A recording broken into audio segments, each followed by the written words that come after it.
It started like any other school day. The cafeteria smelled of overcooked pizza and cheap fries, laughter echoing off tiled walls, trays clattering, and teenage voices rising over the hum of chatter. Nobody expected anything unusual until she walked in. Her name was Emily Reyes, the new girl who had just transferred mid-semester. She was quiet, thin, with long chestnut hair tied in a low ponytail and eyes that seemed to hide behind sadness. Her clothes were clean but plain, the kind of simple outfit that made her invisible in a crowd, except to the kind of people who noticed weakness and turned it into entertainment. And that's when it happened. A group of popular kids led by Tara, the cheer captain, and Blake, her jock boyfriend, spotted Emily sitting alone at the corner table, carefully unpacking her lunch, a small sandwich wrapped in foil, a bruised apple, and a bottle of water. Tara smirked. "New girl's too good for cafeteria food, huh?" Blake chuckled. Maybe she's on a diet, or maybe that's all she can afford. The laughter that followed was cruel, sharp, and deliberate. Emily's hands trembled, but she said nothing. She just lowered her gaze and whispered a small prayer under her breath. But Tara wasn't done. She walked up, tray in hand, and with a fake smile said, "Oops," before deliberately knocking Emily's lunch onto the floor. The cafeteria went silent. The sandwich fell apart, water spilled across the tiles, and the apple rolled under a table. Emily stared at the mess, eyes glassy but still, not a word, not a tear. That's when Tara leaned closer and whispered, "Pick it up, new girl." Emily looked up slowly. Her voice was calm, almost too calm. "You shouldn't have done that." "Or what?" Tara mocked, laughing.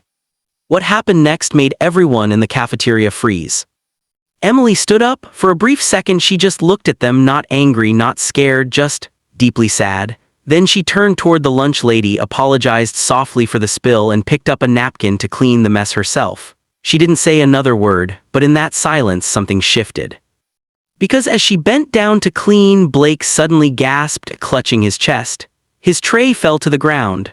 Tara's smirk vanished as she stumbled backward, her knees buckling. Both of them dropped to the floor, trembling, faces pale as tears filled their eyes. The crowd erupted in chaos. Teachers rushed in. Blake was sobbing uncontrollably, muttering, I'm sorry, please make it stop." Tara was crying, holding her head, begging, I didn't mean it. And Emily, she just stood still, eyes wide, horrified. It wasn't her doing, not in the way anyone thought. Because behind the calmness of that girl was a story that none of them knew, a story soaked in pain, prayer, and something far deeper than anyone at that school could have imagined. Emily had transferred from another state after a tragedy no one at Brookstone High knew about. Her mother, a nurse, had been attacked in a hospital parking lot by two teenagers who thought it was funny to steal her purse. She didn't survive. The culprits were never found. Emily had been there that night, hiding behind a car, watching her mother beg for mercy. She never screamed, she just watched, frozen.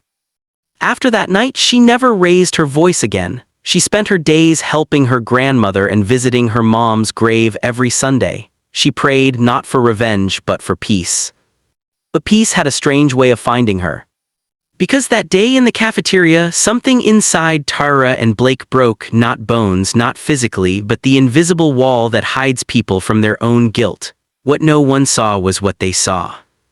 Tara later confessed in the principal's office through sobs that when she looked at Emily's eyes, she saw her own reflection, covered in blood, begging someone for forgiveness.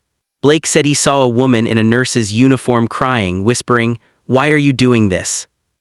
Both of them were inconsolable. They weren't hurt, just overwhelmed by something they couldn't explain. Emily didn't know what they saw. All she knew was that when she looked at them, her heart ached because they reminded her of that night. After the incident, rumors spread like wildfire. Some said Emily was cursed, others said she was a psychic or that her mother's spirit was protecting her. But the truth was simpler. Emily was kind, and sometimes, kindness itself has a power that breaks people open. The principal called Emily's grandmother that evening.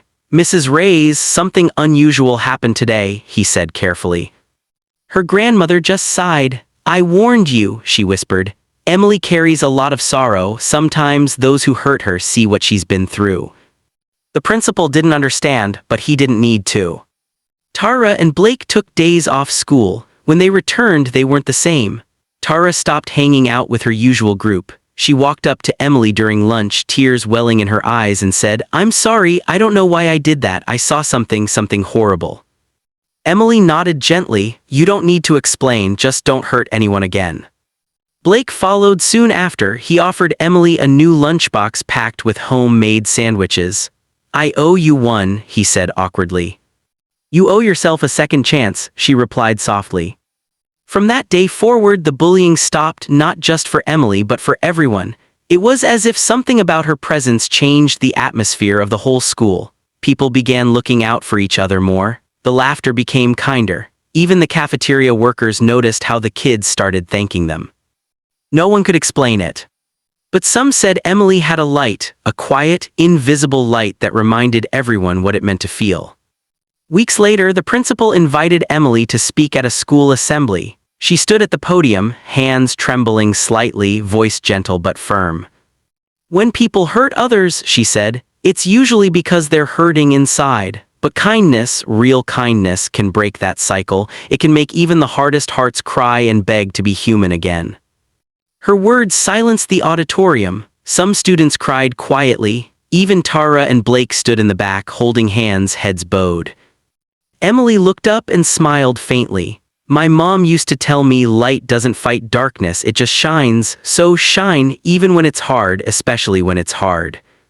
That night, Emily went home to her grandmother, who hugged her tightly. "You did good, my girl," she whispered.